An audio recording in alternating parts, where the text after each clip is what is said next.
Hare Krishna. Thank you for joining Saripati. We'll start with prayers. Om Ajnanatindrandhasya Gnananjanashalakaya Chakshurunmilitam Yena Tasmai Shri Gurave Namah Shri Chaitanya Manobhishtam Sthapitam Yena Bhutale Swayam Rupa Kada Mahyam Dadati Swapadantikam Vandeham Shri Guru Shri Yudapadakamalam Shri Gurun Vaishnavamstra Shri Rupam Sagrajatam Sahakana Raghunathanvitam Tam Saji साद्वैतं सावधूतं परिजनसहितं कृष्णचैतन्यदेवं Shri Radha कृष्णपादान् सहगण Lalita श्रीविशाखान्वितांश्च हे कृष्णा करुणा सिन्धो दीनबन्धो जगत्पते गोपेश गोपिकान्त राधा कान्त नमोऽस्तुते तप्त काञ्चन गौराङ्गे राधे वृन्दावनेश्वरि वृषभानुसुते देवि प्रणमामि हरिप्रिये वाञ्छाकल्पतरुभ्यश्च कृपा सिन्धुभ्य एव च पतितानां पावनेभ्यो वैष्णवेभ्यो नमो नमः नमावो विष्णुपादाय कृष्णप्रेष्ठाय भूतले श्रीमते भक्तिवेदान्त स्वामी इति नाम्ने नमस्ते सारस्वते देवे गौरवाणी प्रचारिणे निर्विशेष शून्यवादी पाश्चात्य देशतारिणे जय श्री कृष्ण चैतन्य प्रभु नित्यानंद श्री अद्वैत गदाधर श्रीवासादि गौरभक्त हरे कृष्णा कृष्णा कृष्णा हरे हरे राम राम राम हरे हरे यं प्रव्रजन्तमनुपेतमपेतकृत्यं द्वैपायनो विरहकातर आजुहाव पत्रेति तन्मयतया तरवोऽभिनेदुस्तं सर्वभूतहृदयं मुनिमानतोऽस्मि यस्वानुभावमखिलश्रुतिसारमेकम् आध्यात्मदीपमतिथितीर्षतां तमोऽन्धं संसारिणां करुणयाः पुराणगुह्यं तं व्याससूनुमुपयामि गुरुं मुनीनां योऽन्तःप्रविश्य मम वाचैमं प्रसुप्तं सञ्जीवयति अखिलशक्तिधरस्वधाम्ना अन्यां च हस्तचरणश्रवणत्वगादीन् प्राणान् नमो भगवते पुरुषाय तुभ्यम् Hare Krishna, thank you for joining. So we'll continue with seventh verse and we'll try to do eighth also.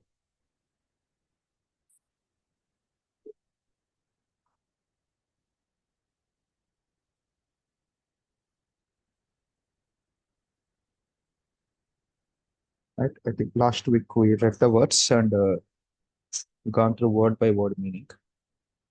I will read the purport and see if any points we can discuss. 7 and 8. I'll only take till 10:45 to 11, not extend. They have some other work after that. We'll try to see within that what are possible. Right? Seventh verse. Uh, what does in sixth verse it said? Atma suprasedati. The soul gets completely satisfied. Some explanation of how that satisfaction looks is mentioned in 1.2.7.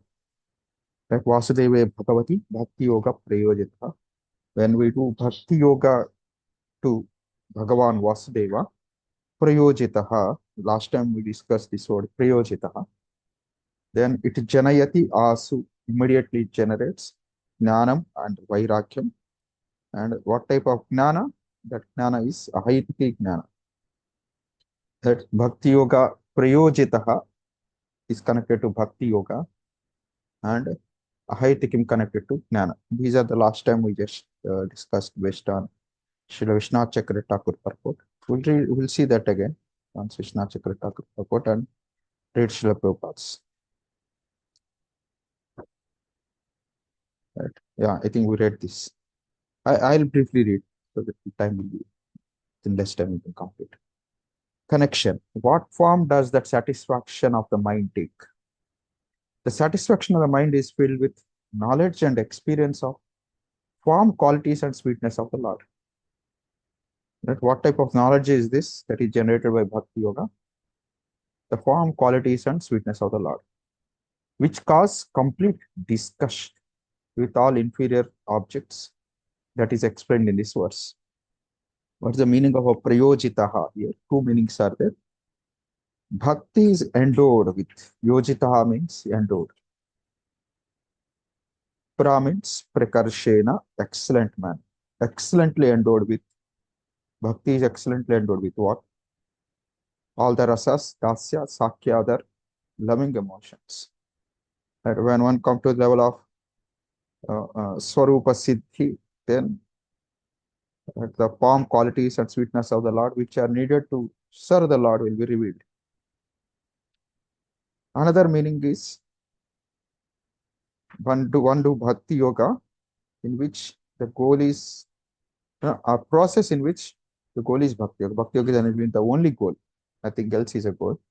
If you do that kind of ahaitiki bhakti, then separate endeavor for attaining knowledge and detachment are not necessary in the practice of bhakti, or bhakti itself produces them. Very quickly at the time of performing bhakti, they are attained.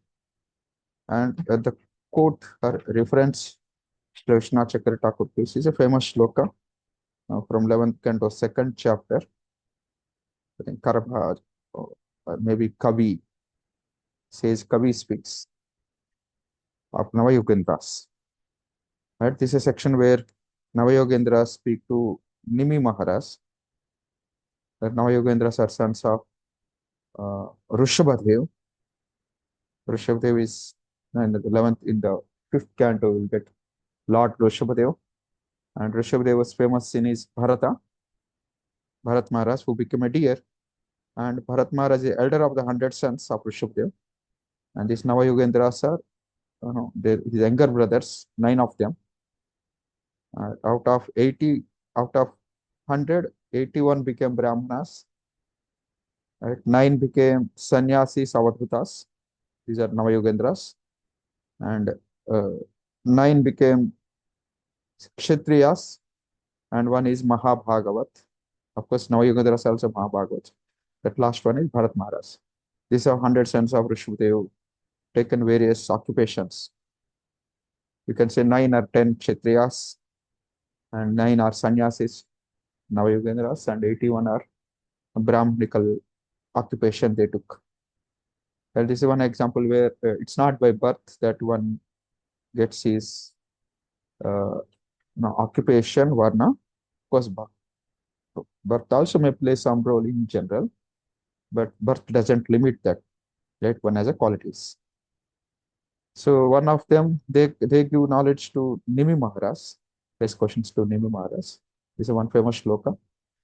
Bhakti pareshan bhavo viraktir anyatra chaisha trika eka kalaha prapadyamanasya dhashnatasyu tushti pushti kshidapayonu. Devotion, direct experience of Supreme Lord, and detachment from other things. These three occur simultaneously for one who has taken shelter of Supreme Personality of Godhead, in the same way that pleasure, nourishment, and relief from hunger come simultaneously and increasingly with each bite for a person engaged in eating. Right? And then what is the meaning of, I think this is Asu, Janayati Asu, I think that's a shloka for that. And then what is Ahaitiki Jnana? Vairakyam cha Jnanam cha Ahaitikam. What is this Ahaitiki Jnana? Is given by Vishwanath Chakravarti Thakur here. There is an objection that if one possesses knowledge, one attains liberation. Right? That we see in Gita also. Jnana vidakta karmanam tamaham panditam buddha. When one develops jnana, that destroys karma, and then one attains liberation. Of course, liberation here is impersonal liberation. So if we do bhakti, we get knowledge, and that knowledge gives impersonal liberation. I don't want such knowledge. Then the answer is this. This knowledge which is developed is ahaitukam, without motivation for liberation. Ahaitukam comes from hetu, meaning cause or purpose. Just as one can say he lives for eating, this means he lives with goal of eating. Thus in the words, Jnanam ahaitukam means knowledge without goal of liberation. Therefore, by practicing bhakti, in which knowledge also manifests without goal of liberation, the liberation of merging doesn't take place. Knowledge in this case means knowledge and experience of Lord's form, qualities, and sweetness.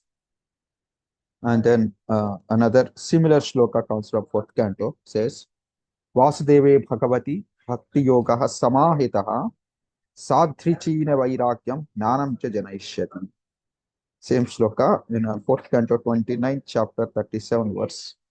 I think these are the teachings given by Narad Muni to, and 29th is Narad Muni to Prachina Parikshit. That's he's one classical example of materialist becoming a devotee in Srimad Bhagavatam, the teachings of Narad Muni. Here it said, the stage of Prema Bhakti, Vasudeve Bhagavati Bhakti Yoga Samahitaha. Prema Bhakti, stage of Prema Bhakti, completely dedicated to Vasudeva, produces complete jnana and vairagya. One should practice bhakti with only that goal in mind. Sadhri Chena, devoid of desire for liberation or other goals. The next verse shows that type of bhakti is a cause of another type of bhakti. Sachiradeva Rajarshe Syadachyuta Kadashreha Shrunvataha Sraddhatarasya Nityadaha Syat Adhiyata. O saintly king, one who hears and studies with faith very soon attains the shelter topics of Lord to attain prema. When we do that kind of bhakti, then what one attains is prema. Thus it is established in the verse that the jnana and vairagya which the bhakti produces, some stage of prema bhakti, some stage on the way to prema bhakti produces jnana and vairagya, and that jnana and vairagya as the stage progresses, one who hears and studies with faith and soon attains prema. Right? Thus it's established in the verse that bhakti alone functions as both as a cause and goal, not knowledge and detachment. That means one doesn't need knowledge and detachment for progressing in bhakti in exclusion. Right? This is Vishnu Chakra Thakur purport. Last time we read half of it, so we read completely different thing else. So can we read Prabhupada purport? One of you can start reading.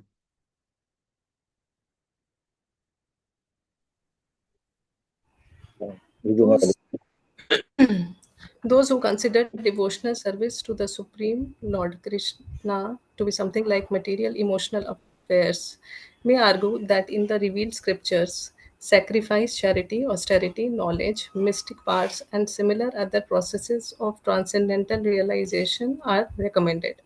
According to them, bhakti or the devotional service of the Lord is meant for those who cannot perform the high grade activities.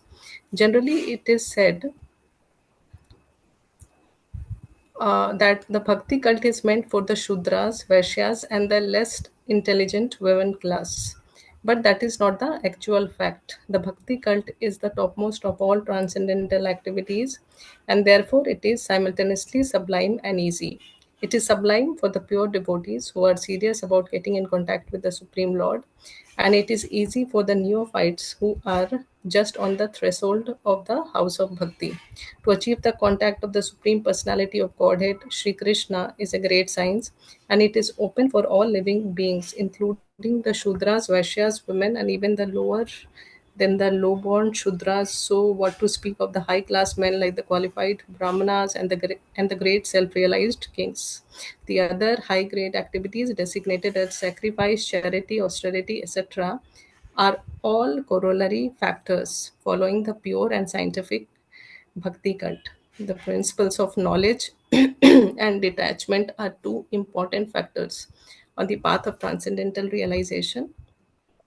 The whole spiritual process leads to perfect knowledge of everything material and spiritual, and the results of such perfect knowledge are that one becomes detached from material affection and become attached to spiritual activities. Becoming detached from material things doesn't mean becoming inert altogether, as men with a poor fund of knowledge think. Nash karma means not undertaking activities that will produce good or bad effects. Negation doesn't mean negation of the positive. Negation of the non essentials doesn't mean negation of the essential. Similarly, detachment from material forms does not mean nullifying the positive form. The bhakti cult is meant for realization of the positive form. When the positive form is realized, the negative forms are automatically eliminated.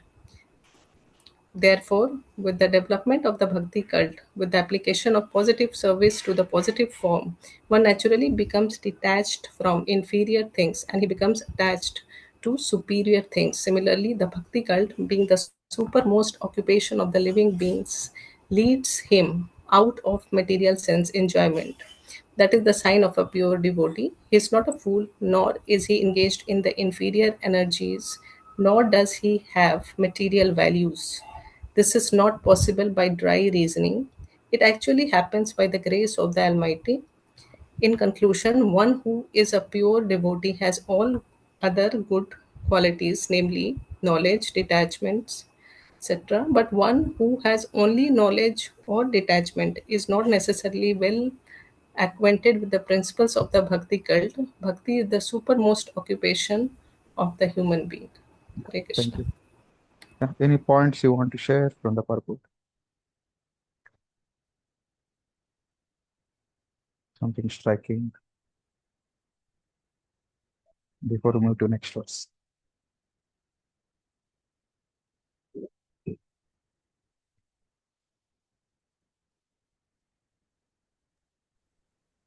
Maybe here it's well explained how it is benefited for the senior Vaishnavas and also for the native devotees.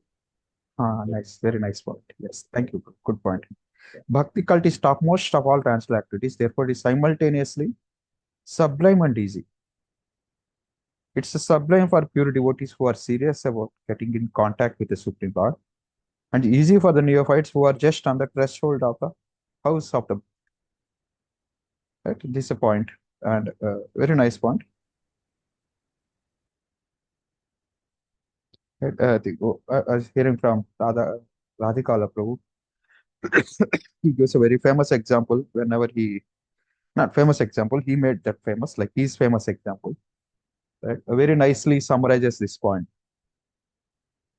He quotes, this IIT coaching institutes.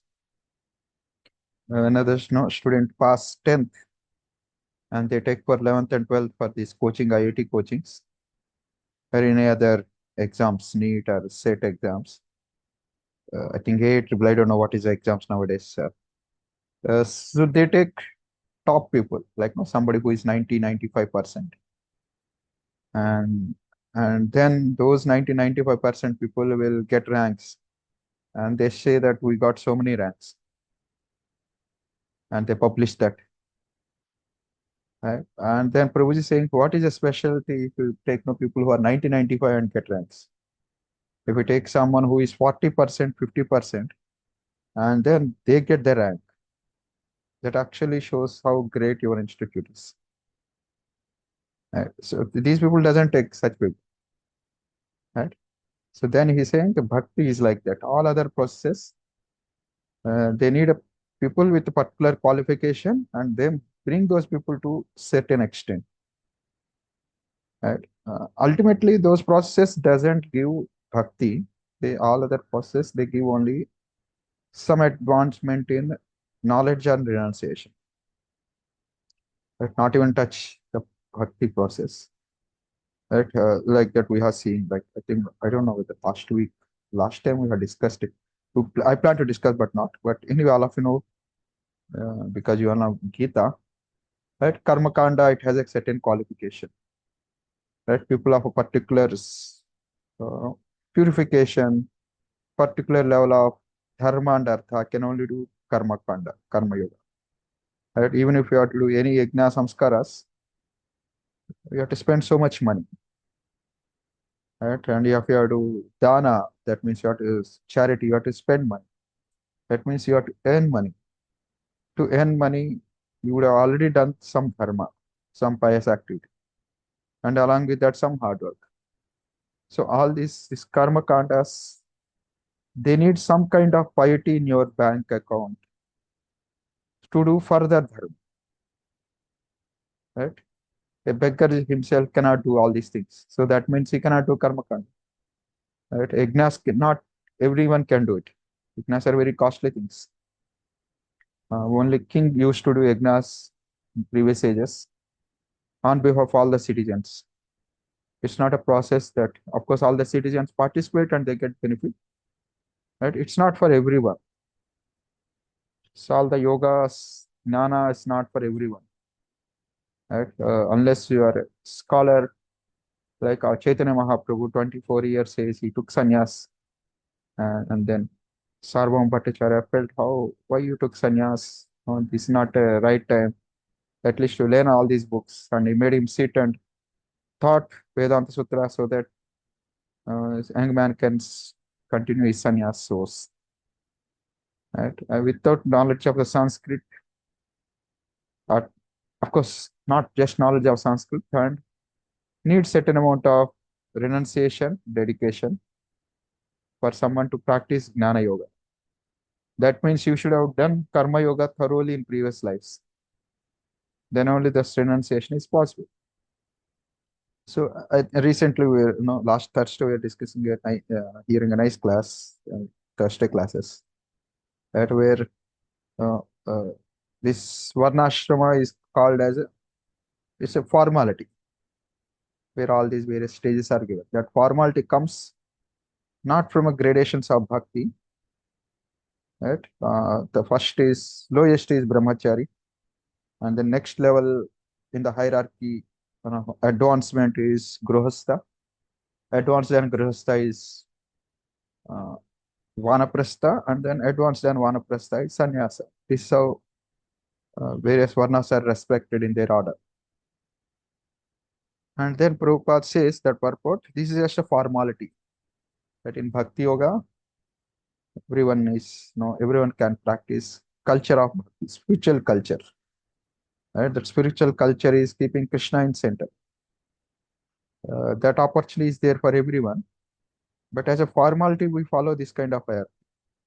That formality of the hierarchy comes because of that formality is based on the jnana and vairagya. Right? When bhakti is not there, to measure in general varnashrama, they measure your advanced weight based on jnana and vairagya. Right? That's why probably this jnana and vairagya things come up to show that we don't have to do specially if we are doing bhakti. Because this is more popular in Vedic culture, and this is considered as benchmark for someone who is advanced. And the people come. That's how exactly Srila Prabhupada also starts his purport. Right? Those who consider devotional service to Supreme Lord to be something like material emotion enablers may argue that revealed scriptures, sacrifice, charity, austerity, knowledge, other processes are recommended. Right? And then bhakti is for those who cannot perform these high grade activities. Right? This kind of psychology of karma kanda, or this traditional varnashrama. Right? This cycle is also we hear also like someone doing bhajan, sitting and doing bhajan. Some people come and sit there. They keep practicing their yoga, or some breathing exercise, some chant om. Right? They think this bhajan, etc., create a good positive vibration, and they can absorb this positive vibration by doing their yoga. This actual sadhana they feel like that. Right? So this misunderstanding is there in the society. That's why, of course, Bhagavatam also says Bhakti Yoga is not something like low, or those who cannot do just for them some activity. Right? It's a topmost activity, and then it on its own produces Gnana and Bhakti. Right? So this is the point. Right? Yeah, that's why even if we say this is a very standard, we get confused also. Right? Why Shudras, Vaishyas, and women, etc., are considered less. This considering less is not something from bhakti point of view. Bhakti point of view, uh, in general from Bhagavat perspective, and specifically that very specifically highlighted, advertised, and brought out by Sri Chaitanya Mahaprabhu, the Sampradaya.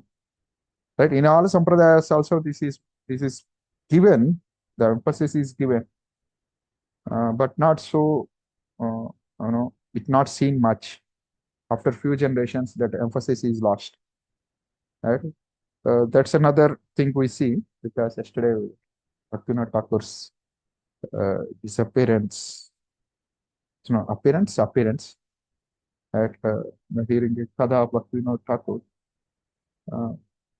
We see, like previously, all other sampradayas, Ramanuja Sampradaya, there is a statue of unity. I think we all would have seen or heard about it. And Madhya Sampradaya also, there is a Kanak Kindi, where Kanakadas, he saw the Lord Udupi Krishna through the window. Lord just turned for his sake. Right? Previously, Darshan used to opposite direction, and then because of him, Lord turned, and then the darshan happens from an opposite direction now. Right? Now, all these acharyas, when they are actually preaching, they highlighted this principle that bhakti is for everyone. Right? Various examples are there in the acharyas' lives. But the concept of karma and gnana are very strong, right, in the conditioned souls. Right? Of course, we all have anarthas. The primary anarthas are, main anartha is gnana, thinking, we want to do separate from the Lord. This creates a body. That body is called, if you remember, start of the NOI we discussed. Various bodies. Right now, prashchitta, what level of purification. Karanadeha. Very nice, very nice. Karanadeha. Right? Generally, we doesn't discuss Karanadeha much in day-to-day books. It's a concept given in Vedanta Sutra. We have a Stula Sharira, Sukshma Sharira, this Karana Sharira also. Right? So, even one tries for mukti, like this Brahman mukti, right? Karana Deha will not be lost. The desire to enjoy, separate from the Lord. This is right. This is the main ajnana because of which we came here. And then these other, mind, intelligence, right? False ego. Of course, the false ego, ahankara, which we say is thinking we are a body. That is a one ahankara. Right? Thinking ourselves separate from God. That is another ahankara. Karanadeha is that ahankara, thinking separate from the God. Thinking ourselves as a body. I think you will remember in Isopnishat we discussed these two terms. That is just a minute. Throwing potency and capturing potency. For example, in Sanskrit terms. Avaranatmika and Avaranatmika Praksheta. Prakshetyatmika is throwing potency. Avaranatmika is attracting one, like covering potency. Right? So throwing potency is because of we think we getting separate from the God, and avarana potency is right, making us believe we are a body. These two Maya Shaktis are there. But unless Karana Deha is cut off, we will not get the this other four muktis. Personalist muktis. Yeah, why I'm discussing that. This karma gnana. Karma gnana is a very crucial point. Why this confusion, bhakti, emotional affair? It's a cheap process. All other things, something substantial we want to see. Right? Especially when sadhus come, devotees come, they want to see some miracles. Right? They come and go, and then something has to change in their lives. Some good should happen in their lives. This is how they measure all this spiritual process. Right? Some kind of nice thing they have to feel, some kind of peace they have to feel. Right? This is something which is marketed so much by these days. Right? I was reading the purport today. One lecture I was hearing, and then 10th canto, 20th chapter, 8th verse in Bhagavatam, that description of autumn season, where it said, verse is very nice verse. Maybe the Stashta will hear this class. A very simple 45 minutes class, but nice verse. It says, in the Kali Yuga, no, when the rainy season is there and darkness around clouds are there, even though there's a moon, stars in the night sky, we cannot see the stars and moon. In that situation, these light worms, right? They become very glowworms. They become very prominent. We start to observe them. Right? Similarly, in the Kali Yuga, when because of passion and ignorance, everything is covered. So we cannot observe the principles of pure devotion service and recognize the devotees.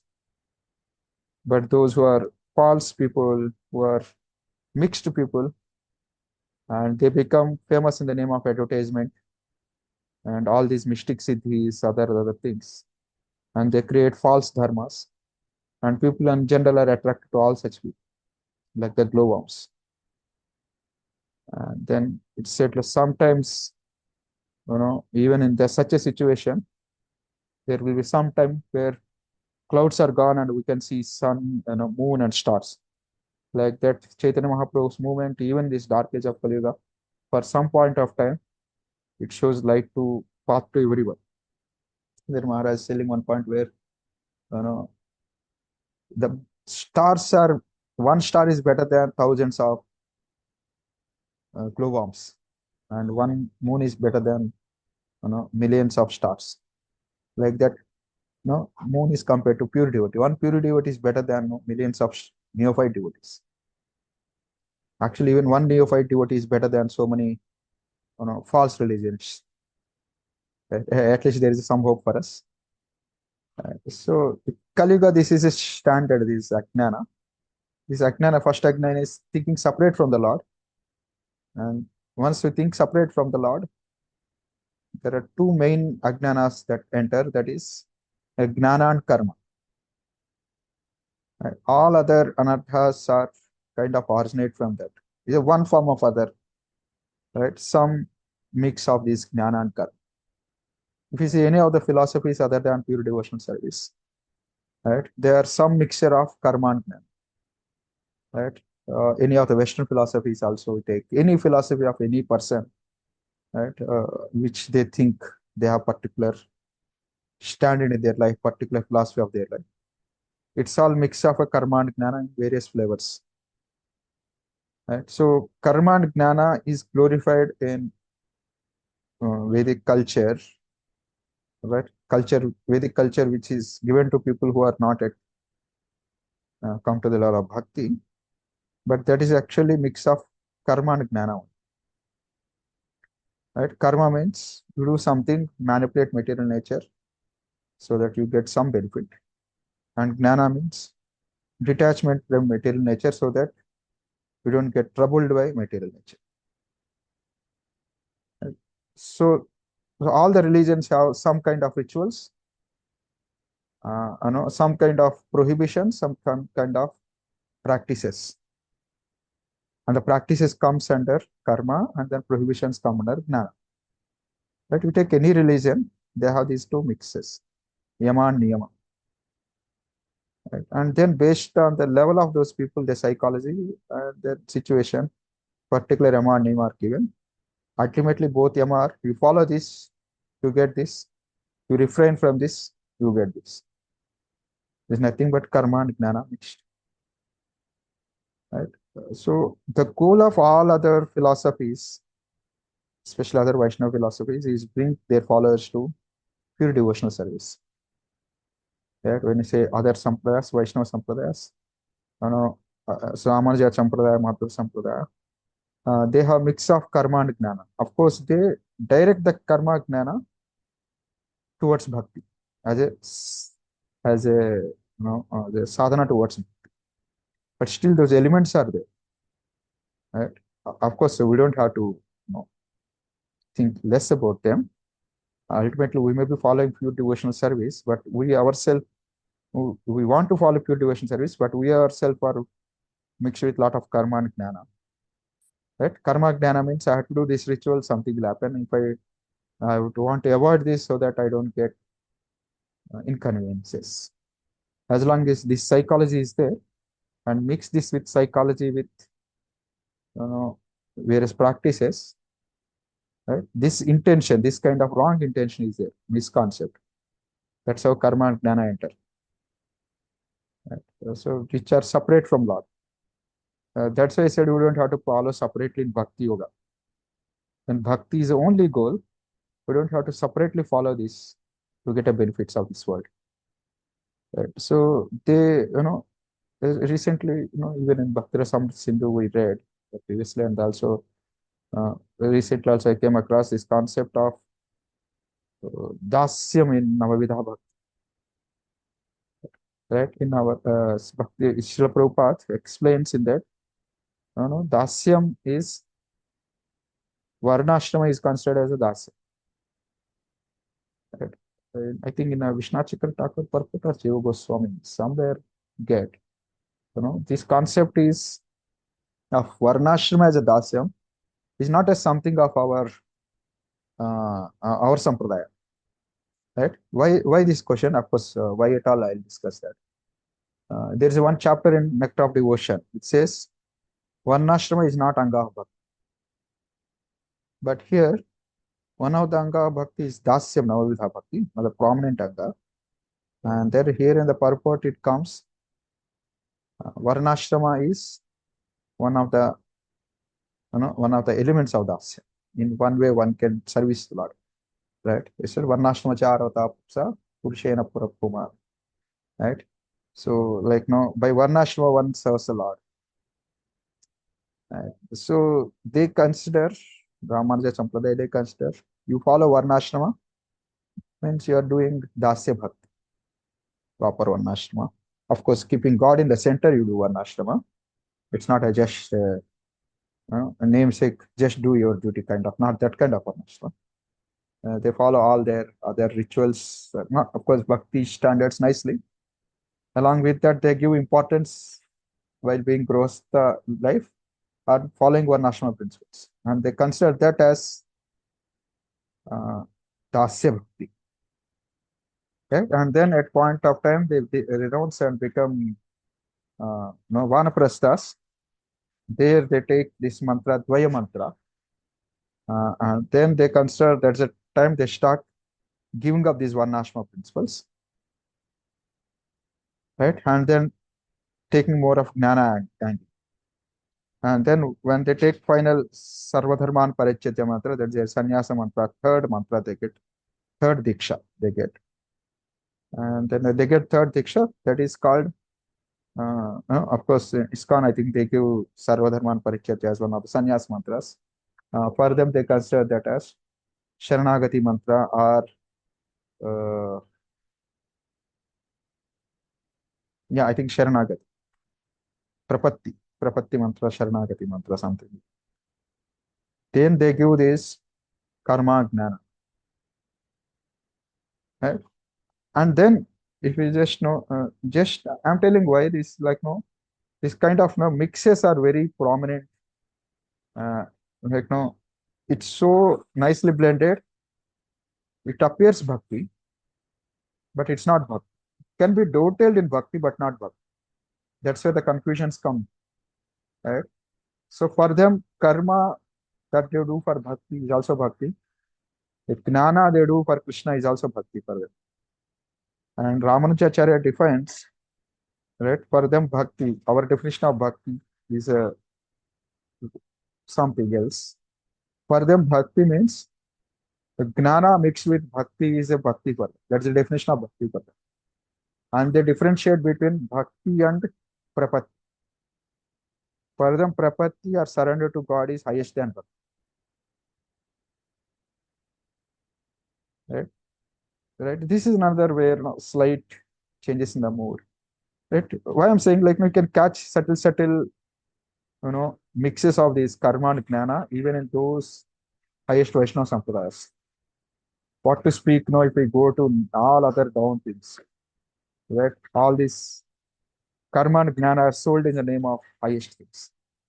Of course, in the Vaishnava sampradayas, they slowly elevate people who are attached to this karma and jnana by giving good bhakti, and step by step they created it. Right? It's not that they highlight those karma elements. But see how step by step is given. In them, the bhakti is karma mixed with bhakti mixed with jnana. And prapatti means pure devotional service. Right? Probably if we go and speak bhakti with them, and they may think like no bhakti mixed with jnana, and they start arguing our prapatti is highest than your. It's just technical terms, right? We need to see what exactly the definition of those things are. Right? That's why you can see in this verse or artha arthati jignasu gnani. Right? The gnani which is mentioned in that verse is that gnani is not a gnani of 6th chapter. That gnani is, anyone remember? What's the qualification of that gnani? I said gnana mishra bhakti. Right? Someone qualified for Vaikuntha, someone whose goal to serve is Krishna, but still there's some tendency of gnana is there. Right? There's so much analysis of karma gnana is there much in our sampradaya only, because we want to separate everything else from pure devotional service. Right? So other sampradayas, they may not have so much worry about this. Right? That gnani is not a gnana of 6th chapter. One practices impersonist gnana. This gnani in that 7th chapter is a devotee, very advanced devotee who has a little tinge of gnana. Right? And that gnani becomes to the next level in the 8th chapter. Mahatmanastu Mam Partha Devi Prakriti Masi. Right? So that's how the Gita also gives those variations in these bhakti practices. Right? In Madhya Sampradaya also we see the mix of gnana is there, karma is also there, lot of karma kanda is there. They follow a lot of rituals. They worship the demigods also as, of course, they worship demigods as devotees of the Lord Vishnu. But slowly, what happens? The Acharya gives, they follow. After some time, they may miss the essence. They may take these externals as a main. And sometimes some Acharyas come again to revive it. Right? So that's why if any of those people practicing sincerely, they appreciate Gaudiya Vaishnava. If they see this point in our Sampradaya. Right? That's the exact reason how Chaitanya Mahaprabhu went and spoke to these Sampradayas. They appreciated the mood of Chaitanya Mahaprabhu. Because what is highest for them, something they do when they take sannyas. That is something which is given to us from Devan. Right? Just that we don't understand what exactly we are following. If we see our Bhakti Rasamrita Sindhu, which is the book of our Sampradaya, right? Of course, Bhagavatam is a book of Vaishnavas. Bhakti Rasamrita Sindhu is book of Gaudiya Vaishnavas, specifically delineating what is we, where we stand in terms of these philosophies. The first verse, the first philosophical verse, of course, after prayers to gurus and what is there in the book, all that is given, the first 10 verses, 11th verse 1.1.11. All of you wrote exam in Nectar of Devotion. What is that verse? Anyabhilashita shunyam. Anyabhilashita shunyam jnana karmadinaputam anukulyena krishnanushilanam bhakti. The definition of bhakti itself, at the starting point of our sampradaya itself, is a definition of bhakti which is pure devotion service. Uttam bhakti or pure devotional service is there. And from there our things start. Right? Then sadhana bhakti, uttama sadhana bhakti, not uttama sadhana. Sadhana, uttama bhakti, whatever. And uttama bhakti in raganuga sadhana, ragatmika, etc., etc. It goes further. It starts with uttam bhakti, doesn't end with uttam. That's why this uttam bhakti is there in other sampradayas also. But that is mixed with other things. Somehow the next generation, some how they miss the point. Yeah, for them also Shudras, Vaishyas, everyone is supposed to be allowed. But slowly, slowly, the Varnashrama concept took over them very strongly. Right? To the extent, some days, no, they don't allow other people to join their sampradaya. Right? Some acharyas may allow, but still with lot of restrictions. Right? You cannot go and take diksha from Sri Sampradaya. You can't go and take diksha from Madhva Sampradaya. And they may give some first diksha, not all other dikshas. Right? So that to some who are liberal. Right? So these kind of situations are there. But Uttama Bhakti, the qualification is not skill. The qualification of Uttama Bhakti is your intention to please the Lord. Right? That intention to please Lord is something natural for soul, every soul. That's why everyone can be engaged in Uttama Bhakti. Right? When all other karma jnana are there, material things, right? Anything material, what is valued is your skill. The skill so that you get your result. Ultimately, the result comes from the skill, right? So anywhere the skill is valued, skill is a topmost value, like no prominent value, there is some kind of karma and jnana in it. But bhakti is right saragrahi, like no the essence. Krishna is essence, saragrahi janardana. Right, the essence or intention is a main. If any time the question comes, no, impure mixed devotional service done in a pure way, or pure devotional service done with anarthas, right? Which is nice to take. Right? Someone may be pure but doing mixed devotional service. Someone may be not so pure personally, but is practicing pure devotional service. It's good we take, even though we may have anarthas, but better we take or follow people following pure devotional service. Right? In Manu Samhita also said, right, good skills, but not so great intention. Good intention, not great skills. Even Manu Samhita, right, which is mainly for Varnashrama, he Swayambhu Manu, he emphasizes the one with good intention, maybe with less skill, that is better. I mean, it's surprising to how can a book of which is branded for Varnashrama is speaking this. Because the essence of all these books also, including Manasamhita, is a pure devotional service. To the extent in the price chittas, they say like, no, if you do this mistake, do this price chitta, this price chitta. It's considered very heavy and retrograde in modern days. Manasamhita says if someone is chanting Lord's holy name, there is no any other price chitta required.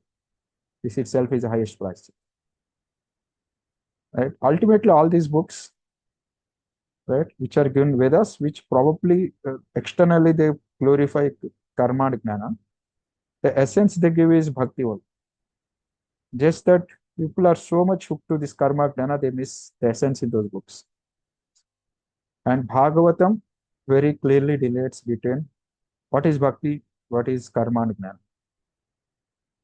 Right? And then our sampradaya, it goes next level. Within pure devotional service, what are the mixed? And within pure devotional service, how to go to the highest levels. Right? So, yeah, if you are pure devotee, for sublime for a pure devotee, right? Because from pure devotee level, it doesn't end there, right? If you want to contact with Lord, and how do you serve the Lord? What are the rasa you have to develop with the Lord, right? How do you serve your immediate authority in spiritual world, right? What is the mood?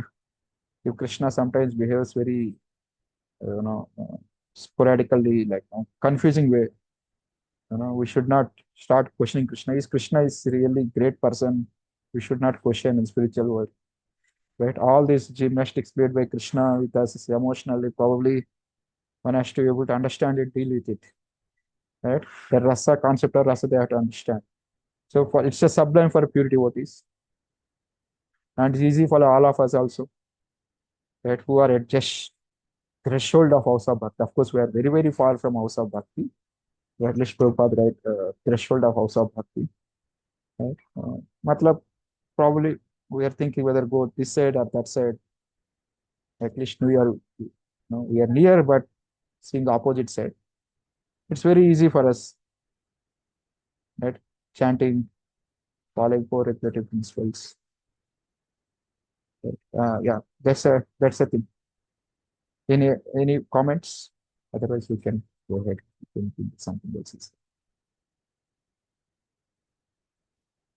Hare Krishna Prabhu, I just have got some doubt.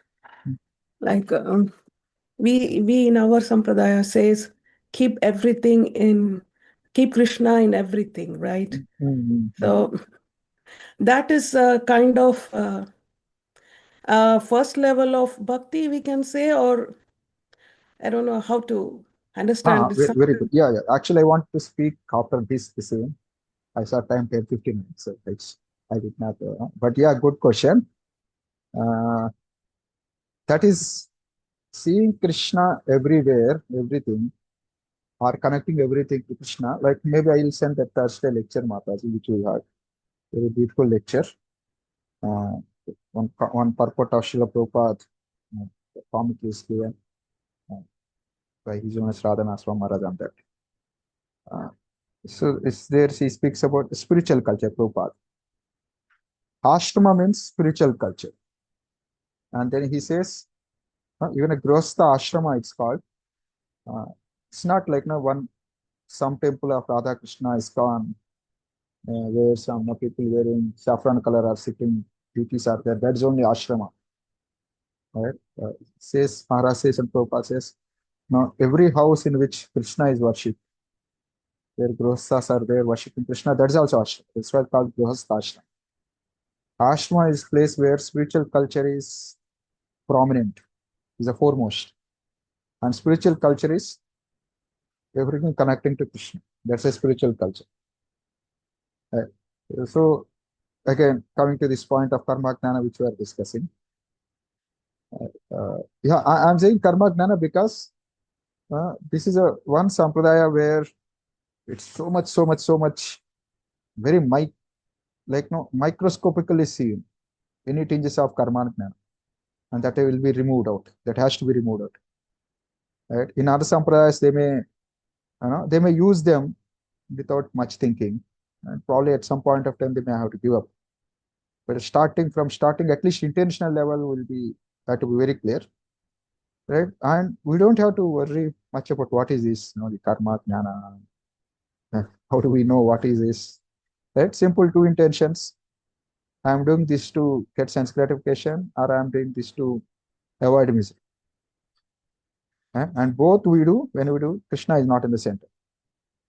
Then that becomes karma jnana. Very simple definition. Right? Probably if you are someone, very of course you are all very advanced people. That's why I can speak here. You may do Ganesh festival, right, in your home because that being happening over the years, and then you don't want to leave it, right? And then even when you do all this, with what intention you are doing, what is there in your mind, right? When you are doing bhakti, I want these things for me. Or when Krishna doesn't give, how are you feeling? Oh, I'm doing bhakti, nothing happening. So these small things which we feel, this is actually not traces of karma jnana. At least in our level, it's very easy to find out these emotions, right? We want facilities because we are serving Krishna. We don't want miseries because we are serving Krishna. Right? How that manifests, that can be seen grossly, we can see, that can be very subtly also has to be pointed out. Right? When you go to Guru or senior devotees, they will point out these kind of anarthas. Right? One sense, anartha is also like that. Same, right?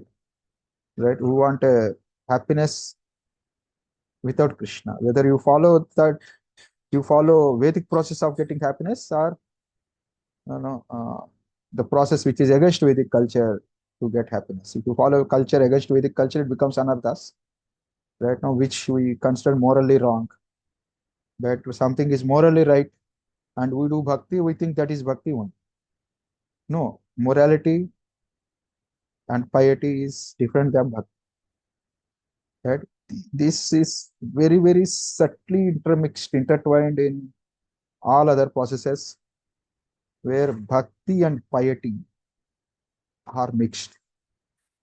Right? If you see, I'll come to your answer. Maybe I'm decreasing, but I'll come to your question. No, if you see Christianity, right, what they have to do is, right, it's a one very clear example, and then our Hindu deviations are very, very subtle. It's difficult to find out, right? But these gross religions, very not so sophisticated religions, they couldn't understand these differences. Right? They say, okay, you surrender to Jesus, or say, I accept you as God. And what is a sadhana they do? When you ask what sadhana to do, they don't know what sadhana they have. So, and there are people who are the next generation, so-called sadhus up in that. And they give sadhana, be good, do good, give charity, right? Love neighbors, some very, very generic points. So these are nothing but piety, giving charity, helping people who are in trouble. This is a piety, simple piety. And they don't know any other sadhana. What is bhakti? They don't know. Who is God? They don't know. Right? So what within their capability they can understand something good means we don't do sense gratification, you give something to others. Right? That renunciation, little renunciation or little piety, that is a max they can understand. Right? What is pure devotional service means. Of course, they recall it and they think that is their sadhana. Right? But it's very gross. We can clearly see this is a piety, this is not sadhana. This is some pious activity. Right? So similarly, in our sampradaya, like all these, if any of you maybe sometime we will discuss, this Bhakti Siddhanta Saraswati Thakur and Bhakti Vinod Thakur, they are very prominent in dismantling all these apasampradayas in Gaudiya Sampradaya. Right? Wherever something genuine comes, here something is which is effective or which is something is very valuable comes, there people will start making duplicates, fake things, because that start becoming famous and duplicates also will come. Chaitanya Mahaprabhu started the Bhakti process, Bhakti cult, Bhakti movement, and within few centuries, within few decades, all these apasampradayas started coming. They all chant Hare Krishna mantra, they all glorify Chaitanya Mahaprabhu, and they do many things completely opposite. To the extent moralists, atheistic moralists also used to think very low about Vaishnavas. While doing all other chanting, etc., they do things. So if you see all that, it's a mix of karma and jnana. I want to enjoy. How can you use Radha Krishna, Hare Krishna mantra for that? Right? In Buddhism, one extreme of jnana. Nothing exists. Like here Prabhupada is saying, negation means not negation of positive. Negation doesn't mean negation of positive. Right? Buddhism is the highest of that negation. Complete vairagya, that nothing exists, even you don't exist. Yet when you exist, there are problems. When you don't exist, nothing is there, gone. Right? It's like complete misuse of jnana and vairagya. So, what's your question? Mataji, I forgot your question. Sorry. Sorry, Prabhu. Keeping Krishna in center. Keep in Krishna center. Yes, yes. So, when we say keep in Krishna center, so exactly what we are trying to do is, one sense, we are trying to see that we don't fall into traps of karma and jnana. right? Karma and Gnana is not keeping Krishna in center, right? That's a Karma Gnana essence if you want to understand. When you keep Krishna in center, we are not falling prey for these two vulnerabilities of Jiva, right? It's very nice, contemplation, meditation exercise for all of us, or litmus test for all of us, if you have to use the word, to see which are the aspects in my life, or which are, of course, if you have to go minutely, which are the thoughts, which are the words, which are the intentions more minutely, and grossly, what are the facilities, what are the relationships, what are the activities I do, in which, which are either taking me away from Krishna, or which are those things which I'm just doing as a piety, right, where I am not connecting them to Krishna, right, seeing connection with Krishna. Sometimes it's not easy, every minutely to see that, at our level of advancement, it may be tough.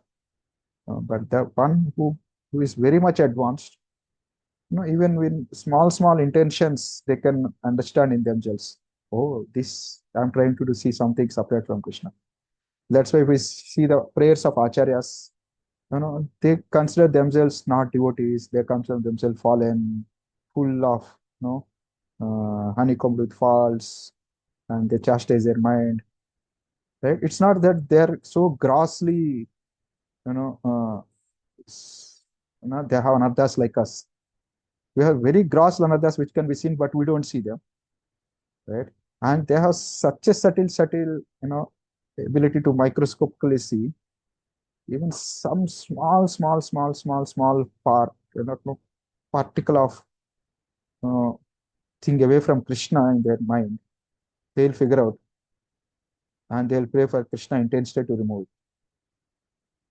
it, right? Yes, we should start trying to see from that angle from now itself, but it's like a continuous process, right? So ashrama means that keeping Krishna in center, or continuously, you scan that antivirus software, continuously run it in the computer to see any viruses are there. So these two viruses, karma and gnana, right? In a simple, I want to enjoy, separate from Krishna. I want to get rid of the miseries. Right? So both are not connected to Krishna. Those are the viruses. So whenever we observe something and try to find connection to Krishna and not remember Krishna. For us, this may be very tough, at least when we are doing some activity which is directly connected to Krishna, chanting, hearing, right? These things which are very direct, at least if we don't bring these mixes, that is very nice. Right? When something is mixed, to connect to Krishna is more tough. At least something which is direct, pure devotional activity. Right? If we intentionally keep it pure, at least that much we can do. Have I answered, or you want me to speak something further on that? Mhm. If you're Yes, not focused on the answer, you yes, can, like- others also, if you have some question related, you can ask. Hare Krishna, Prabhuji. Yeah, Yes, because I'm Mataji, please so much repeat. in karma gnana, I'm not coming out of that even if you ask question. So let me point out more so that I can specifically answer. Yes, Mataji. So such a simple. Yes, Prabhu, you answered the question. Yeah. The motivation, I think the motivation is very important here. Like if we have to connect every aspect with Krishna, Yeah. then it is going to become a pure devotional service. Is that right? It is right. And then if you don't connect to Krishna, because there are only two options. So please understand this point. Right? So yeah, I'm speaking from a particular angle. See, because topic came, this concept of, you see this line where sacrifice, charity, austerity, knowledge, mystic powers, all these the people consider separate from bhakti, right? But and then bhakti is separate, these are separate. And they know these days, some people started speaking like, no, probably when you hear some of the lectures, you start understanding. I don't want to corrupt any of your brains, but you have to very alert whenever you are hearing, varieties of people, right? No, that's why being constantly in touch with Srila Prabhupada and no, our gurus, lectures, their teachings are very important. Certainly, what happens, none of us want to include karma and gnana in our minds, right? Intentionally, as a devotees, we don't want to do. And sometimes we are not even aware of that, right? We are in particular situation in life, no, we are just have to survive, run the show, have our own desires. Along with that, we are in ISKCON doing bhakti, right? And then, given this situation, some of these concepts which are mixed with karma and gnana appeals to us because of particular conditional situation we are in. And someone saying this is okay, this is also bhakti. Let us be practical. And because of our vulnerability, our anadha's conditioned nature, it very immediately, easily we are, justifies. We feel, yeah, it's right, correct. Right? Because we are in that situation, our need is there, we are practicing it, and someone is very nicely framing the sentences and showing it is also bhakti, right? We naturally take it up, right? And then that's where a lot of these mixes, confusions will happen. Right? That's why this antivirus software of hearing Prabhupada, reading Prabhupada, hearing gurus continuously, which help, right? Even if we some reason out of our conditioned nature, not with a bad intention, out of conditioned nature or vulnerability, right? We may succumb to, we may unknowingly attracted to some misconceptions, even within ISKCON, the devotional framework. When you go through these antivirus things, right? Somewhere, some quote of Prabhupada, some quote of Guru Maharajas, or Paramatma in the heart, give some indication that something is wrong, right? That's why very important to keep in touch with these things. Why I'm saying is, people these days started now some kind of philosophy. There's a exclusive devotee, inclusive devotee. Have any of you heard such words? No, Prabhuji. Especially, to attract people outside, right? If you have to, penetrate the masses, somehow we have to appeal to them.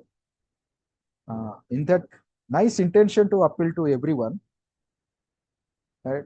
Unknowingly, this karma and gnana seep into, some devotees' classes, right? Somehow they feel if I speak directly Prabhupada, directly Guru Maharaj's philosophies, pure devotional service, Krishna, what people will, whether they will take bhakti, right? So let me get them what they can need. Okay, they want these things, right? Let me do that, right? Let me connect what they want through devotional service and show that even by doing this also they are doing devotional service. Somehow they mixes karma and gnana. Like example, why to beat around the bush? Right now, some temple somewhere they did Ganesh Chaturthi, and lot of Hindus came in the temple. They did Ganesh Chaturthi, and then lot of people connected. It's if I don't know how many will survive, but connected, and that seems good for them. Yeah, nice. Right? Ultimately, they use Ganesh Chaturthi for bringing people devotees. But unknowingly also they brought karma mixed bhakti. And when these people come out of that confusion, how many lifetimes it takes? But have you got my point? So some people are saying exclusive bhakti, inclusive. Exclusive means only Krishna, nothing else. But there is also inclusive bhakti. You know what is inclusive bhakti? I'm just sarcastically saying, don't take it seriously, not any scriptural statement. Some people start inclusive bhakti. What does that mean? Yeah, you can worship demigods also. You consider them as Krishna servants. You do this also. You can perform this also, that also. This is inclusive devotional service. Along with Krishna, all others. That's inclusive. Exclusive means only Krishna, nobody else. Do you see any fault in this? I don't think so, Prabhu. Actually, we have to see the fault in this. Right? What they're trying to say is, they're trying to keep Bhakti or Krishna as a separate thing from all this. Because they're not connecting all this to Krishna. Right? If we say, well, serving Krishna, all demigods are included. This is actual inclusion. But they don't want serve Krishna and have courage, faith, trust to say that by worshipping Krishna, everything is taken care. Right? Because they don't have that trust, what they do is, in the name of inclusion, right? It's called putting cart before horse. They do that. They call it inclusion, but they are actually excluding Krishna from it. In the name of connecting it to Krishna. Very subtle, even to the extent the words, of course, I'm not very good in articulating, making it attractive. If someone very good tells this philosophy, even the very person who knows much of our philosophy also get confused. Right? They are very sophisticated people, nicely speaking. That's so slowly we get confused. Right? What to speak this, what to speak if those are very intermixed with our anardhas, our conditionings, our needs. We easily take up those mixes of bhakti, karma, jnana, mixed with bhakti. That is why the point is, from the starting, see this particular activity, particular thought, particular relationship, particular thing, how much this is making me closer to Krishna, how much I can connect this to Krishna, how much this is taking away from Krishna. So at least sometimes we may not be detached from them, right? At least we can be mentally detached from such things, if not physically, right? So there are only two options. Again, I think I started with this. I spoke many other things. There are only two things: connection to Krishna, not connection to Krishna. There is nothing else in between, right? Whether you are completely connected with Krishna, every aspect. Of course, connected to Krishna means, it doesn't mean we are not connected to other things. We connect everything to Krishna, we are connected to Krishna. That's my connection to Krishna. And other thing is not connected to Krishna. Within those not connected to Krishna comes all these karma, jnanas, mixes, all these various flavors, rainbows, millions and millions of colors, flavors, right? Including sinful activities, grossly sinful activities, asuras. Everything comes in the category of not connected to Krishna. And there is a one thing called connecting everything to Krishna. Only two categories exist, right? Within the category of not connecting to Krishna comes so many flavors. So we may be sitting ourselves in various flavors, but our goal should be, right, that spiritual culture. Probably you can hear that lecture, sometime. See connection with Krishna, keep Krishna in center. Right? That is a very nice meditation, very nice way to see where we stand. If you keep that, this mantra of how this is connected to Krishna, every time we can try as much as possible. At least what happens is, we may not connect immediately, we don't know how to connect, at least qualitatively, but at least we see where we stand. Right? Now we see the signs of Krishna consciousness, which is science, the process. We start to actually go deep, understand these subtle things. We can try to understand ourselves, analyze ourselves better. Right? At least one step, little more deep. Right? Yeah. Maybe I'll stop here, unless you have not understood something or may want clarification or want to make a comment. Yes, Prabhu, as you said, there are only two categories of devotees exist. I mean, people exist. One, connecting with Krishna, everything, and then the other one is not connecting everything with Krishna. Yeah, so that I really got the point. So I in simple terms, I just read out somewhere, when Chaitanya Mahaprabhu was going through the desert, I might be wrong also. I just vaguely remember certain things. When he saw the sand hill, he thought of Govardhan hill. Yeah. So if we connect that small details with Krishna, then it is a kind of pure devotional service. Is that? So there are two things. One is Chaitanya Mahaprabhu level, he will connect it to Krishna. That sense, because he's connected to Krishna at that level. right? Even if it's not that, no, he's seeing a sand hill and he's thinking it as Govardhan. He's thinking of Govardhan, right? Okay. It's not like, no, he's so much mad or something like that. It reminded him of Govardhan. The moment it reminded of Govardhan, he's at Govardhan, at that thought level. It's not like, no, Chaitanya Okay. Mahaprabhu is so, he doesn't know what is happening, seeing Ganga, he thought it's Yamuna and then fell into it. No, he doesn't know what the external world it is happening. It's not like that kind of, some is very mad person, doesn't know what is happening in the world. It's not like that, right? So for our level of connecting to Krishna is how this is taking me away from Krishna.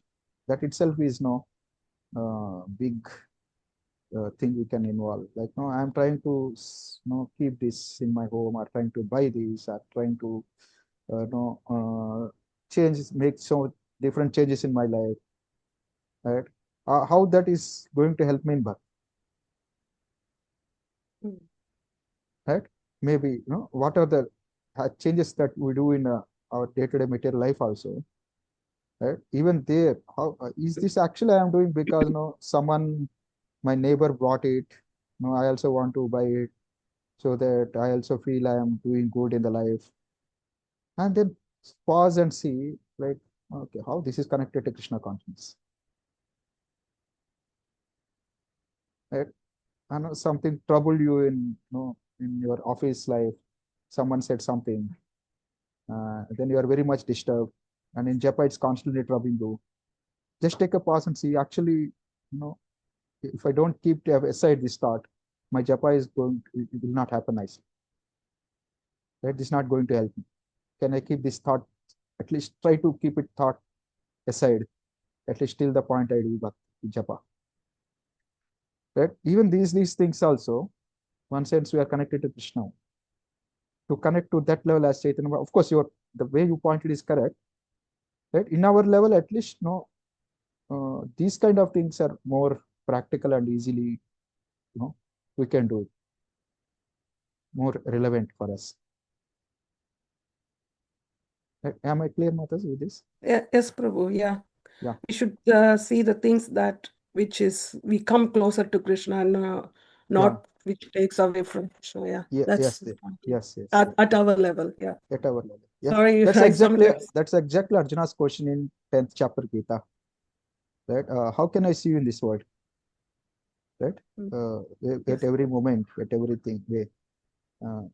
So then Krishna gives all these, and all these, like water, see me the taste in the water, right? And then mount of the mountains, this. That means whatever you are coming across in the life that is giving value to you, that value is coming from Krishna, right? You're drinking water, and water is quenching your thirst. That ability to quench thirst in the water, that ability for the water is coming from ability of Krishna. Right? Yes. Probably drinking water is just say Hare Krishna and then think, okay, that itself, that is actually little more, like, even this is also very high-fi for us. We will not be at that level. Even like, our day-to-day things, it's more easy. Yeah, how we are getting separated from Krishna because of this, deviating from Krishna. Right? This more easy for us, right? Various anarthas, various things, competing with devotees, or unnecessarily troubling family members because of our other struggles in office or other places, or uh, not having a proper mood, not enthusiastic when we're doing devotional service, or postponing some aspects of devotional service. We can catch ourselves in those things and try to connect to bhakti. That is also connecting Krishna, keeping Krishna in center in our situations. Yeah. I just like to mention that you were mentioning if you're troubled in the work and then not able to focus on japa. So that situation happened to me actually as well. So I was really troubled in my work, and then I finally have to give up my work, and then I have to find some work as well. So it was really, really affecting me, the japa, and I used to tell to my husband, this is what is happening. I'm on everything. Even I myself turning into a bad person, always Yeah. thinking. So I Yeah, don't yeah, want to be like yeah. this. Good. That's a So good gesture. I was thinking like that, but then I also felt the mistake may be or might be, or in both the cases, or in me also. But have I took the right decisions? And I don't know what's going to happen in the future, but I was forced to take that decision somehow. Yeah. Now I feel so grateful, like the decision I made was really, I feel now I have to be very grateful to Krishna. So Yeah. I took the decision based after on Gaura Purnima, just I was praying to Gauranga that please help me. Like my husband also here, I don't know how can I make my husband understand. I can't do anything because we have to really want to pay this mortgage or bills and all those things. Here in UK, one person, we can't survive like this. Yeah. So we have to both the persons has to work. So I was really undergoing this torture. So I don't know what decision to make. But after Gaura Purnima, next day I was really praying to Krishna, please make my husband understand. So then my husband came and said, you can leave your job. So I felt so relaxed. And then I just started to rejuvenate myself. Like I was so stressed, my whole body was stressed. Then I just slowly came up, and then I started to read more scriptures and all those things. And side by side, I was trying to look for a job. And then now it's all, Oh, I good. got a good job, like as I expected Yeah, till nice. now. Very, No. very nice. Nice. Yeah. Yeah, something is a challenge, we can try solve it. Something is intolerable, the giving up is also a solution. Something is irritation, probably we should neglect it. Right. So yes, as per the challenge situation, you can take this how it makes it positive. Yeah, but at least no small people say something. I don't know, you very graphically remember, especially during Japan disturbs us. The part of humility is right. Doing japa is more important than what I feel about myself. Right. Let me keep my thoughts aside and chant. That's a kind of humility. In that way we can express our humility. They're giving so much importance for our emotions. But trying to connect to Krishna needs a time to connect to Krishna. Yeah, it's nice, Mataji. Thank you. Thank you. Thank you Purnata for Radha Mataji, you clarifying want that point, Prabhu. yeah, Thank you. yeah. Purnata Radha. Yes, raised hand. Hare Krishna Prabhu, Hare Krishna. my pranams to you. Thank you. Uh, Thank you Prabhu for explaining in simple language and in black and white that if Krishna is not in center um, and the objective is not pleasing Krishna, then it is karma kanda. But just trying to understand the fault in inclusive attitude. Mhm. um, isn't introduction to a non-Vaishnav. Mhm. Non-Vaishnav means Yeah, a demigod worshipper. yeah, yeah. Connecting them to Krishna by saying that even if you worship demigod, worship them with the understanding that they are all assistants of Krishna, and Yeah, in that way connecting it to Krishna, because knowing they yeah, might yeah. not be ready yet to accept the topmost uh, tattva that Krishna is the only Bhagwan, the supreme Yes, personality. yes, yes. Because if we as a Vaishnav, as a devotees, do not see Krishna in every situation and Mhm. do not try to connect them based on time, place, and circumstance, wouldn't that be taking them away from Yeah, Krishna yeah. if we don't have that inclusive attitude? Yes, yes, yes. Thank you, Mata. Thank you. Ask that question. Yeah, probably I did not elaborate. See, most of these topics now it needs a maybe elaborate discussion to explain various angles, exactly what I want to speak. Uh, so here, when I say this inclusive, exclusive, inclusive is a word they are using. Actually, they are excluding.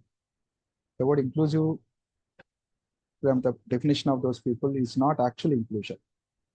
Right? They are excluding Krishna and everyone else. Uh, point is when you make a philosophy to appeal so that it appeals to the people, so more people come and make it a philosophy of your own. And then that philosophy itself become a burden after some time. And you can't come out of it, neither the followers can come out of it. That's how most of these apasampradayas, etc. start. Initially starts with a very small, useful deviation, so that after deviation again, after some detour again, will bring back them to bhakti. This is with this good intention people start. Right? It's not that always there has to be bad intention behind it. But we'll be caught up in such a situations, that network where we don't know how to come out of that.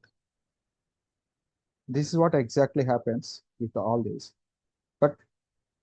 But when we are very clear exactly what we are and when to come out, and with the blessings of some seniors we do it, and there's a clear target when you are trying to speak these things with not general audience particular, right? Then that is okay. Right? This confusion is always there. This confusion will always exist. This bridge preaching, right, etc. This even acharyas also did. But what happens is that becomes a point of ego itself. We take it as a personal. We take it as a philosophy of our own, which starts as a inclusion. We include others, but we exclude Krishna. We exclude ourselves from Krishna. So if we also connected to Krishna, and then if we go a step down to be able to impress Krishna philosophy to those people who are not at that level, and try to slowly bring that is perfect. Let's call preaching. That's not a problem, right? But just to get the audience, you change entire philosophy to make a philosophy of your own. And point is you don't have capacity to bring them up, and you want them. So you go a step down and then settle there. So this is exactly the problem. Am I able to explain that? You can Yes. understand what? Yeah. I got it. If This we is all. don't have the capability to raise them to that level, Yeah. then we shouldn't misrepresent the philosophy. Correct. At one point of time, there has to be some point of time where you have to tell them, face and tell them, okay, this is not this is a situation. This is how you have to. And the fear of losing audience, they will never say it. Right? So this becomes a more of not a spiritual relationships, that becomes a more of give and take relationships. This exactly we see in outside also. This is Smartha Brahmanas. There's a Smartha culture, Smartha Apasampradaya in Gaudiya Vaishnavism. These are, we call it as Apasampradayas because a particular group deviated and they made identity of its own. Somehow unknowingly these anarthas, these deviations with small micro level will be there in most of us also. Right? What's like, they want followers, they want their family line to continue. Right? They give the followers some blessings, and followers gives them a lot of money, facilities, services. And then it doesn't matter whatever suited. If the follower comes and says, okay, I want to do so and so yajna, I want to do some Mahamrutyunjay yajna. Okay, can you do? Okay, I thought, yeah, I'll get money to temple. Right? I'll use that money to ISKCON only. I'm just giving an example. It not happened anywhere, but right. And then I said, okay, I'll use this money and slowly I'll connect this person to ISKCON. Then I'll do Mahamrutyunjay. And then someone says, can you do Navagraha Puja for me? Yeah, these people are allowing. The devotees will go to their home or give their association. Let me do this. Right? Let me do something for Pitru Puja. Let me do this. And then neither they change, and neither we want to give them up. We only change finally. And just to cover up, we make a philosophy. Luckily, we are not so skillful or karmically powerful enough to create a cult of our own, thanks to Krishna. But if someone powerful, like that purport which that today I'll share it, someone is very powerful, karmically powerful, able to attract people and have this deviation, and thousands of people become attracted to them for their philosophies. And then that becomes a cult, a deviation of its own. Right? So with a clear intervention as a strategy, right? And then with a proper exit plan, one can do. That is not an issue. And that needs a lot of expertise and a lot of personal sadhana and continued guidance from your seniors who are monitoring you when you are doing such kind of risky jumps. Otherwise, better stick to audience who can cater to also. It's clear, Mataji? Yes, yes, Prabhu.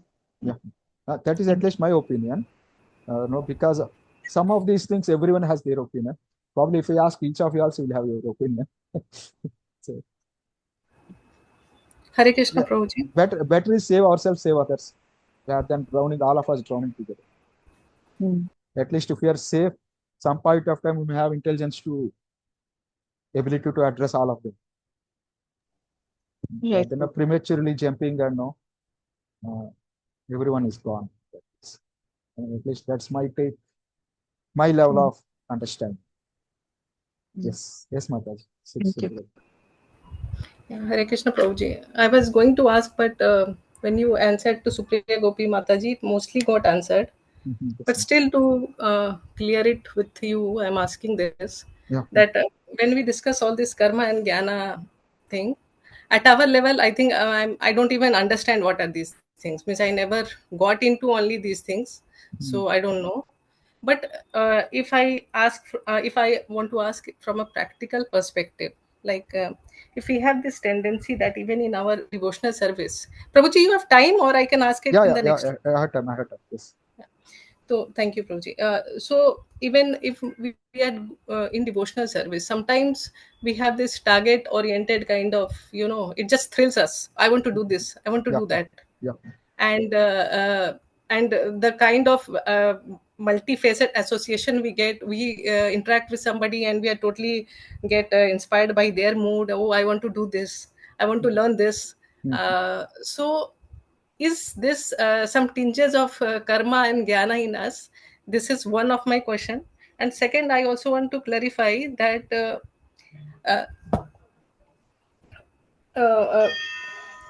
everything is ringing at the same time. Like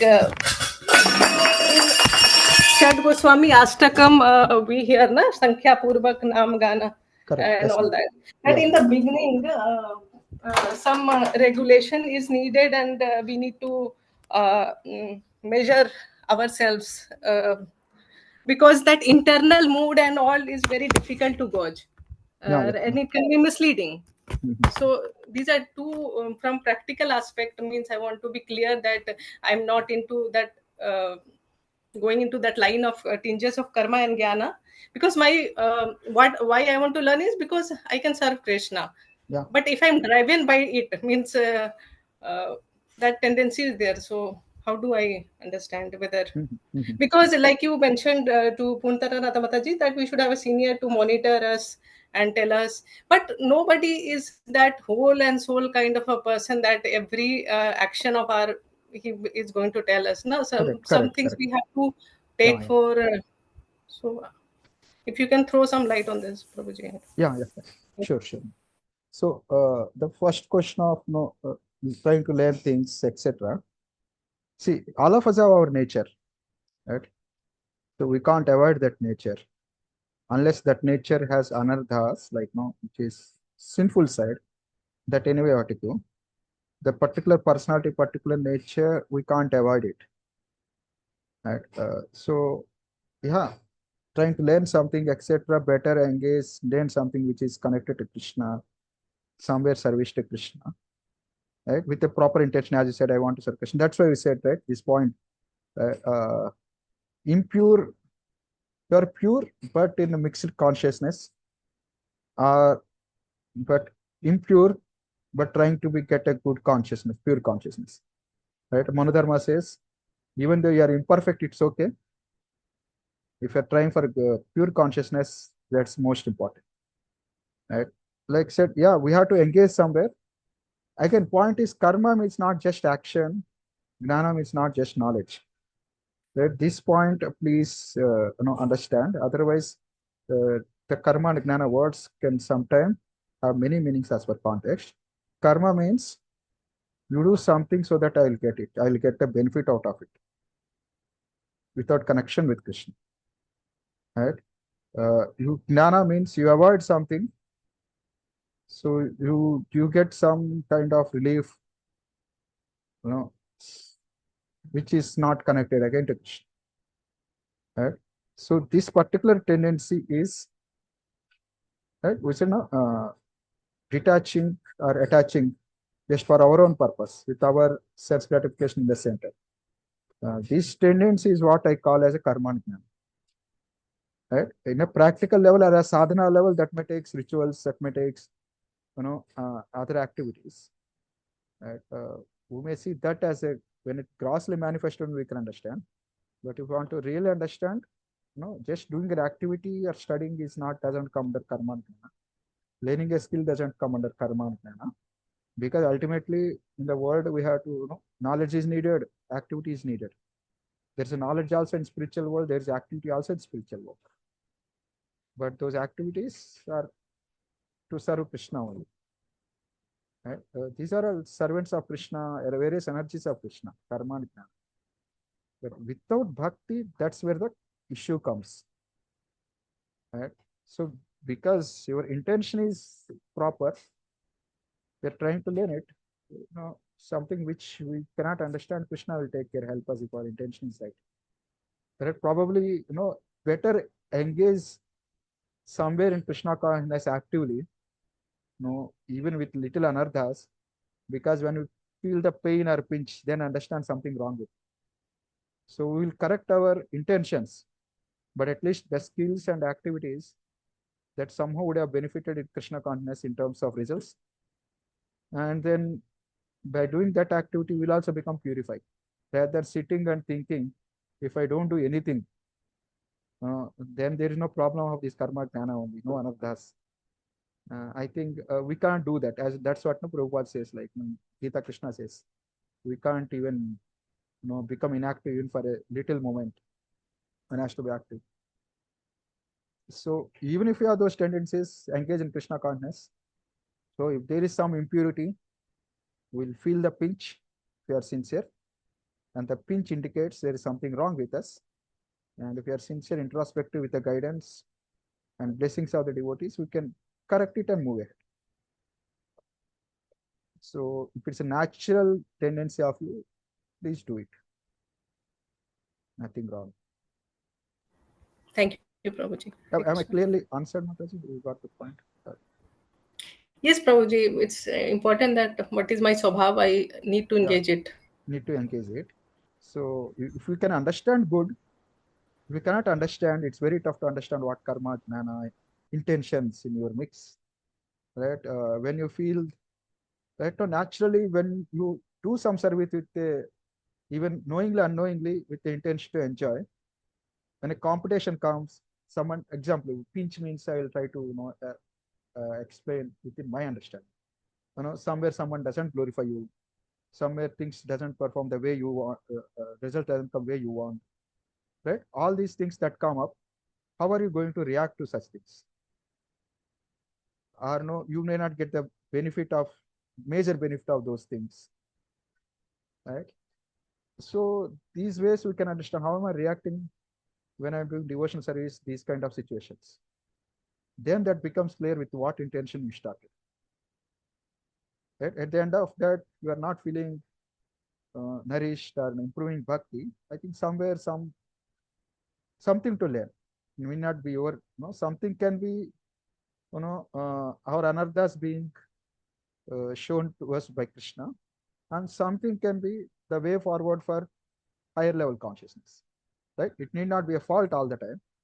It can be, opportunity to move to the next level. So whenever you feel not feel suprasiddhati, satisfied in doing bhakti, it's a good, check to see where things are going wrong. We all can understand where I'm doing mistake. It's not very difficult. Little detachment from our false ego. Try to see it. We all know where we are doing mistake, and then we can try next time to correct it and create a Krishna. Yeah, in that sense, better engage in our natural nature, and that becomes opportunity for moving forward. Sometimes, Prabhuji, we are not even that much inclined, but we want that we at least we should know these basics and skills, and Yeah. it helps us to remain humble also, because we whenever we are learning a new skill, we are learning under Vaishnavas, and we are seeing devotees doing so much better, and we are just Yeah. starting. So Correct. Yeah. So the point is, while doing any activity, parallelly, we need to see the underlying thing of connecting to Krishna, your intention, right? How much we are able to offer it to Krishna, how I'm able to, detach ourselves from appreciation, credit taking, how much we are detached when someone doesn't, treat us properly also.